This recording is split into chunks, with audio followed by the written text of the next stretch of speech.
Pendant des années, toutes les vidéos et films du monde ont été tournés comme ça, voilà, de manière horizontale. Mais depuis quelques années, tout d'un coup, on s'est mis à tourner comme ça. Voilà. Et voilà, c'est pas très joli, mais apparemment, c'est ce qui se fait maintenant. Alors comment est-ce qu'on fait quand on a tourné une vidéo comme ça et qu'on veut qu'elle soit dorénavant comme ça? Eh ben, c'est ce qu'on va voir aujourd'hui. Bienvenue sur Joli Pixel, la chaîne de la post-production en général et de DaVinci Resolve en particulier. Vous le savez, sur des réseaux sociaux tels que Instagram ou TikTok, les vidéos ne sont pas horizontales, elles sont verticales. Alors tout d'abord, un argument parfaitement objectif, c'est vraiment très laid. Voilà, c'est vraiment dégueulasse. Ça n'a aucun sens, puisque à la base, si les vidéos elles sont plutôt horizontales, il y a un sens à ça, c'est que nos yeux, ils sont plutôt à avoir un champ horizontal, pas vertical. C'est pour ça que les télévisions, c'est plutôt horizontal. Le cinéma, c'est plutôt horizontal. Mais le fait est qu'il y a quelques années est apparu ceci, et que apparemment, pour les gens, c'est vraiment très compliqué de tourner leur téléphone. Oh, c'était difficile pour le mettre en mode horizontal. Oh, j'ai pas envie d'avoir à faire cet effort. Non, il est mieux comme ça de ma main, je trouve ça plus facile. Du coup, c'est à nous, en post-production, de nous casser le cul pour transformer nos vidéos. C'est ce qu'on va voir aujourd'hui. Est-ce que j'ai un brin de rancœur? Oui, un petit peu. Alors, regardons cette vidéo que nous avions à la base. Imaginons que nous avons cette vidéo tournée bien comme il faut, voilà, de manière horizontale, une petite vidéo de voyage. Et évidemment, tout ça va devoir rentrer dans un format qui est l'opposé de celui-là, donc qui n'est pas en 1920 x 1080, mais bien en 1080 x 1920.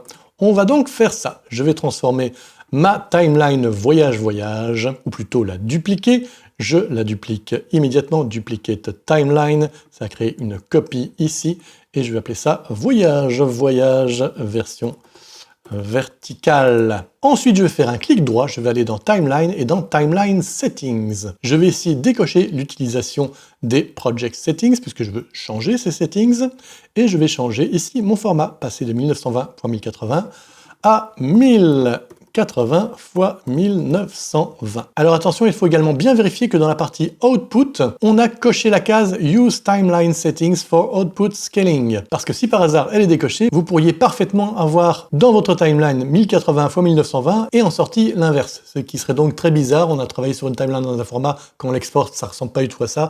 C'est probablement que vous n'avez pas fait les bons settings. Donc là, gardons bien Use Timeline Settings for Output Scaling. Je fais OK. Je vais aller regarder ici ma timeline, et qu'est-ce que ça a fait? Ça a créé effectivement ici une timeline qui est en 1920 x 1080, qui est en verticale, dans laquelle actuellement s'est mis ma vidéo horizontale. Ce n'est évidemment pas le but c'est que l'entièreté de l'image remplisse ce cadre vertical. Pour cela, je dois changer un autre settings, je retourne ici dans ma timeline, Timeline Settings, et je vais également aller dans Format. Et cette fois ici pour Mismatch Resolution, effectivement la résolution que l'on a rentrée 1920 x 1080 ne rentre pas dans la résolution de sortie qui est 1080 x 1920, donc l'inverse. On va donc ici choisir comment sont traités les clips qui ne sont pas dans la même résolution. Et ici je vais lui dire Scale Frame with Crop, c'est-à-dire qu'il va remplir l'entièreté de l'image de sortie, mais couper forcément une partie du média source. Je ne vais pas tout de suite faire OK, je vais également aller dans Output, faire exactement la même chose. Ça n'a aucun sens, mais apparemment il faut faire ça deux fois. Voilà, with Crop, je fais OK. Et vous voyez que cette fois-ci, effectivement, ça a rempli mon image. Mais vous voyez que du coup, forcément, comme on a perdu des choses, des fois ça ne sera pas très bien cadré de base. Là jusque là ça va, mais on voit maintenant la main est sortie, elle revient, elle ressort, c'est pas terrible. Ici le chien il est pas cadré en plein milieu, c'est pas terrible. Ici la dame pareil, elle est décadrée. Là ici pareil, on sort complètement, on voit plus le 4x4, il revient après. Bref, tout ça ne correspond pas. On a donc besoin de recadrer. Alors il y a deux méthodes. La méthode la plus simple, c'est celle qui est offerte par DaVinci Resolve version Studio, donc la version payante. Si vous n'êtes pas encore passé à la version payante, qui est vraiment tellement peu chère, en plus pour une licence à vie, je vous conseille vivement de regarder cette vidéo dans laquelle je vous donne les 10 meilleures raisons d'y passer. Croyez-moi, après avoir vu cette vidéo, il n'y a plus aucune raison de rester dans la version gratuite. C'est se limiter pour économiser vraiment une somme qui, sur l'échelle de votre vie, est vraiment ridicule. Donc vraiment, je vous conseille de passer à la version payante. Donc, c'est quoi cette méthode dans la version payante? C'est de choisir l'entièreté de mes clips. Je vais ouvrir mon inspecteur et je vais aller dans Smart Reframe. Voilà, ça c'est une fonction qui est que dans la version payante.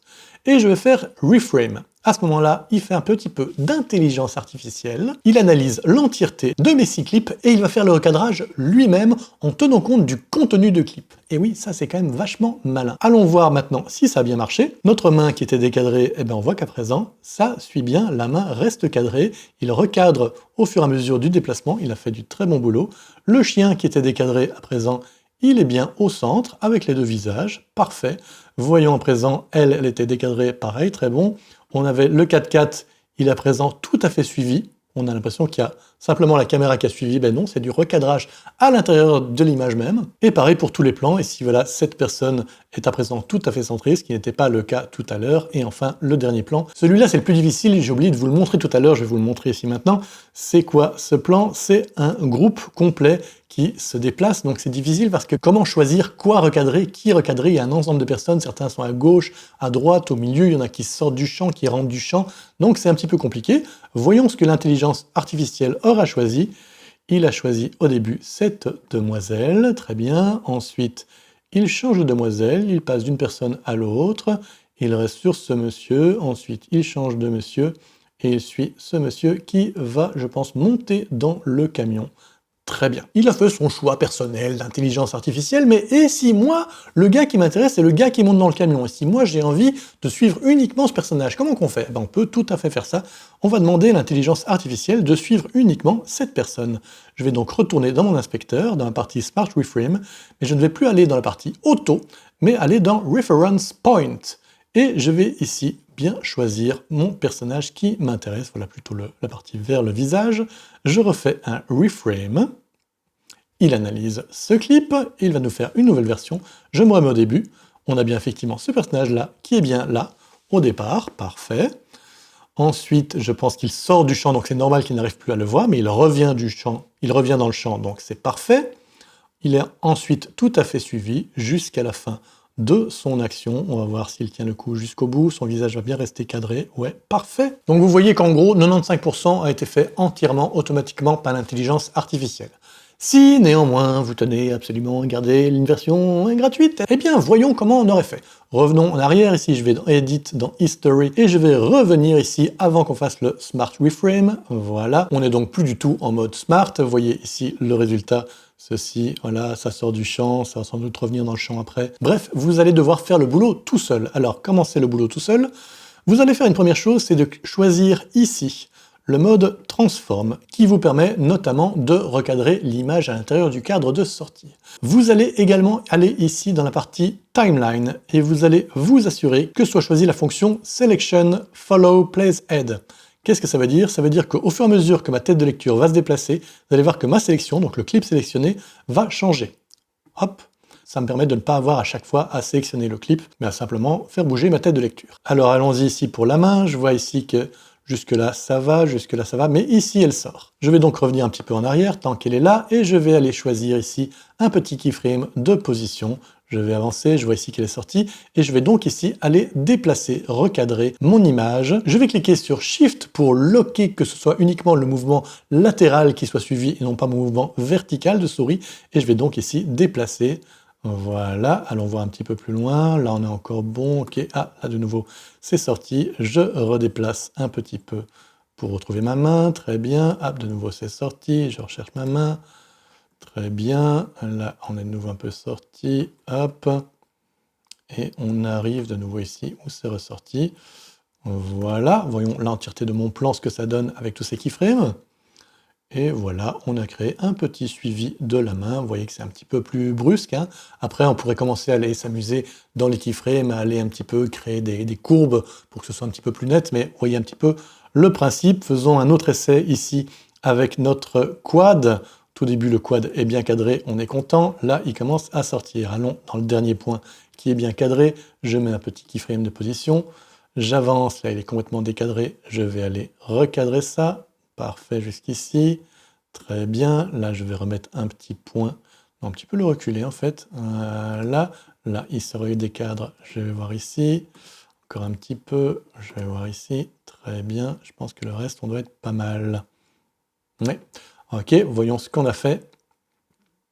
Voilà, ici le résultat est pas mal, comme il y a pas mal de mouvements dans l'image, les recadrages que l'on fait avec les keyframes sont un peu moins visibles. Donc oui, c'est possible de faire comme ça, mais vous voyez que ça prend nettement plus de temps, que c'est du travail manuel et que le résultat est des fois un petit peu moins probant. Et une fois que vous avez terminé tout ça, que votre œuvre verticale est terminée, vous pouvez aller dans la page Deliver, choisir le codec qui vous sied, voilà, je sais pas, du H265 par exemple, et faire une petite sortie. Alors on m'a dit récemment qu'apparemment Instagram ne prendrait pas bien le QuickTime. J'avoue que je n'ai pas essayé. Il recommandait plutôt le MP4, donc voilà.